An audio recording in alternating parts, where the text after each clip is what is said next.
Hey, y'all, it's Shira Lakeisha. I hope y'all had a great and amazing day. We are on note 27 today, y'all, and I put SCAR on the front of this card. We on note 27, and we coming from Proverbs chapter 27, verse 19 today. And man, those who get it, gonna get it. Okay, this is for God's people. This is for God's chosen ones. This is for those who you gonna get it. Okay, but seriously, y'all, the most we can do for people is pray for them. That's the most we can do. Okay, we can't try to be the Messiah. We can't be the one that jump in and try to make everything right. The most we can do is pray. Prayer is powerful, okay? Because we got to think about, it's hard getting our own selves together. It's hard getting our own selves to the point of where we are today. So let alone trying to get somebody else there. You ever heard that saying that said you could take the horse to the water, but you can't make him drink it, or you can lead the horse to the water, but you can't make him drink it? If I said it right. But yeah, it was just on my mind real strong, y'all. It was real strong because the Bible verse we coming from is, as in water, face reflects face, so a man's heart reveals the man. Proverbs chapter 27, verse 19. I'm going to read that again, okay? As in water, face reflects face. So as in water, you look at the water, the face reflects face. So a man's heart reveals the man. Come on, man. Come on. Like, some of this stuff's so simple to the point that it ain't simple. You see what I'm saying? But basically, when we're talking about the heart, the heart is your mind, your soul, your body, your being, your subconscious, your essence of who you are. That's your heart, okay? And as it reads, it says, as water face reflects, as in water face reflects face, so a man's heart reveals the man's heart. So how do we protect our heart? We protect our heart, and this is scripture in the Bible that tells us above all, protect your heart, because out of it is where life flows. I think that's in the book of Proverbs too, but basically, how do we protect our heart? We protect it by being mindful of what we're watching on TV, being mindful of who is in our surroundings, okay? Who is sitting at our table, who trying to eat with you, okay? We got to protect our mind by even some of the music we listen to, because some of the music is hypnotizing, okay? And you got some strong people that's strong-minded and they don't let it, get to them, and they pretty much can know the difference between reality and this is a song. But they're making these songs more hypnotizing now, and I've been listening to Pastor Darby, and he's been speaking a lot about that too. And I'm like, wow, so we on the same alignment with that. He prophesied some of this stuff like 9-10 years ago. And I remember when I first started transitioning back in my 20s, with giving my life to Christ, I remember I got convicted about listening to certain things. And even before then, I remember back in the day when I was younger, I don't know if y'all remember that song by it go like, girl, Nan, that have been the places I've been. You know what I'm saying? So that song that came out back in the day, I remember listening to it, and I remember I liked the beat, and I remember bobbing to it. I think I was like 14, 15. I mean, I was like, oh, this is the cut. But some of the stuff the female rapper was saying in that song, I remember being at 14, 15 years old, like, man, she tripping. I remember saying that to myself, and I remember I never said it to nobody else. I may have, I don't know, knowing me, I probably did say it to somebody, like one of my close friends at the time, like, man, she tripping. Y'all hear what she's saying? Like, I like the beat and everything, but she was talking the stuff she was saying, like, do by 5 or 6 best friends. I'm like, what? So somebody who not strong-minded might take that and run with it and be like, oh, this is how we supposed to do. So everybody's different, you know what I'm saying? But, how you protect your mind, your heart, your body, your soul, all of your being, all of your essence is being protective of what you are listening to, what you are even reading. What you even reading. I remember, back in the day when I used to work third shift at the job, and when I was working third shift, some people would be reading lustful books, okay, and then somebody else will be reading a self-help book. It just depends on the individual, but it's protecting your mind, because what you put in is what you put out, okay? So we want to be mindful of that. So the heart reveals the man. We are a sum total of our thoughts. And what is the enemy after all the time? He's after our mind, our heart, our soul, our being, okay? And we can be coming into agreement with stuff that we don't even agree with subconsciously. You see, that's why we got to be intentional about what we watching. We got to be intentional about what we listening to. We got to be intentional about what we are reading. We got to be intentional about who we hanging around. I mean, it's just non-negotiable at this point. And you know, it's getting to the point where you got to be more and more at it, okay? Yeah, so, and where I was heading into this, is, you know, before I started this video, and I know this ain't for me, because I'm gonna tell y'all right now, I can care less, but pray for your haters. Pray for your haters, okay? And the reason why I'm saying this is because I was sitting here thinking, I'm like, man, it must really be a big torment for people that really hate. And when I talk about your haters, I'm not talking about somebody who might have a jealous emotion for a minute or, you know, envy for a minute, because these emotions can come on all of us, okay? We are not exempt for it. Everybody ain't got jealous of somebody before, okay? Including myself, okay? Maybe you was with your boyfriend and he looked at another female or something and you like, why you was looking at her like that? Or maybe somebody gave somebody else praise and didn't give you no praise that day. I mean, we're human. It can happen. The problem is if you don't check it and kill it while it's a baby and assess yourself. The problem is a hater, what they do is they internalize it. They feed off of it. They take it into their heart. They take it into their being, okay? And they start becoming obsessive. They start becoming obsessive and they start picking somebody to be the victim.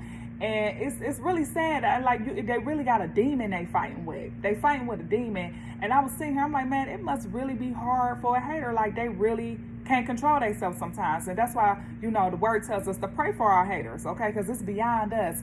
And when we are able to pray for our haters, that means that you have elevated to a place where you are seeing things from God's perspective. You seeing things from a higher perspective. You know that it's bigger than you. You see what I'm saying?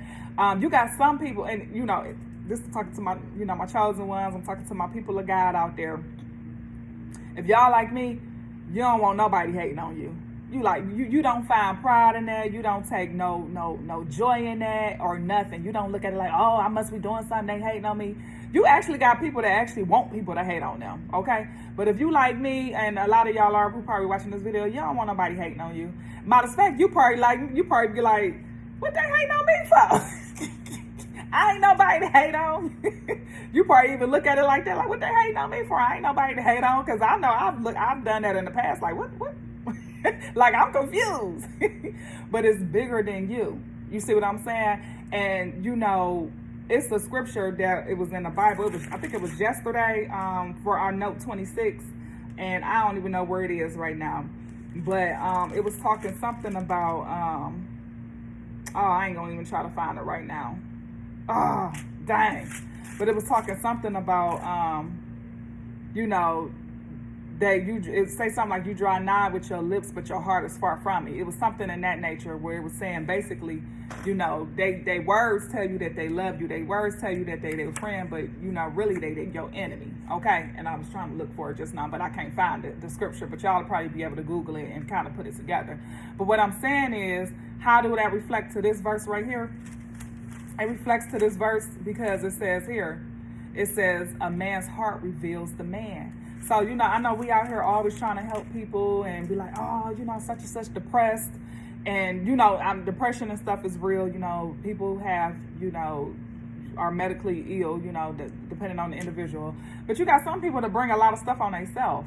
It's this one song that I used to like to listen to, y'all. I ain't gonna lie, I used to like to listen to it. It was by Fabulous.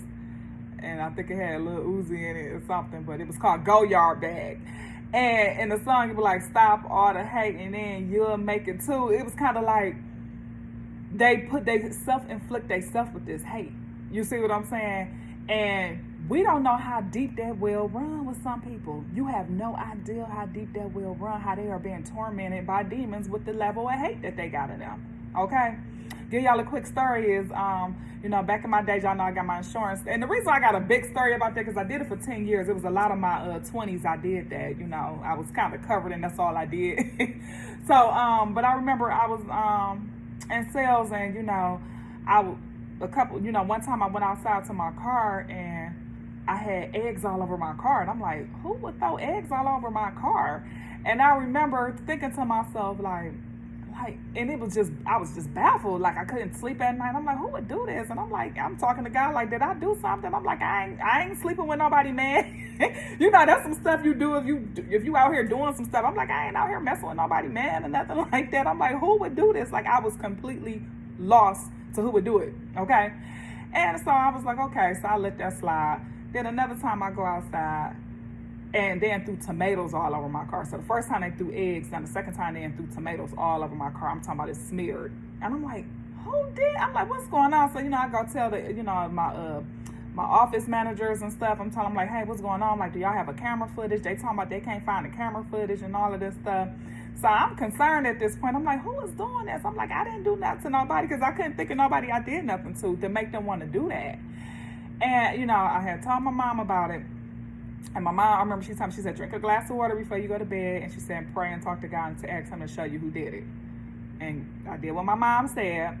And God revealed it at the least expected time. He revealed it at the least expected time. Let's just say the young lady, I seen her, and the spirit alerted me. I can't tell y'all too much details, but the spirit alerted me. And the spirit said she would go downstairs and look at your car. I went downstairs and looked at my car.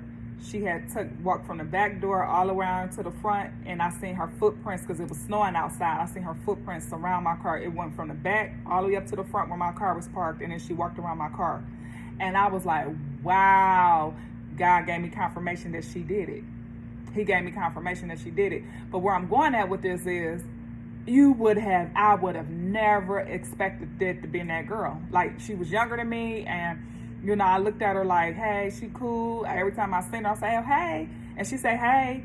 And I'm like, dang. I'm like, for somebody to be that passive aggressive and really like dislike you to the point where they're going to throw eggs and tomatoes and stuff on your car, and they ain't no telling what else she could have tried to do. You know what I'm saying? So what I'm saying is, we don't know how deep that hate actually runs. And long story short, I never mentioned anything to her about it. I ain't saying nothing to nobody, because once God gave me confirmation, she disappeared, and I never seen her no more. After that, she stopped coming around. So once he gave me that confirmation, and I didn't have to make a big scene and tell nobody, because it wasn't no big deal at that time. But just letting you know, you don't know how deep that will run. And it says here, so a man's heart reveals the man. We are a sum total of our thoughts. That's why we got to be so careful to protect our minds, okay? Protect our hearts, protect our souls. And that's why it's so important, okay?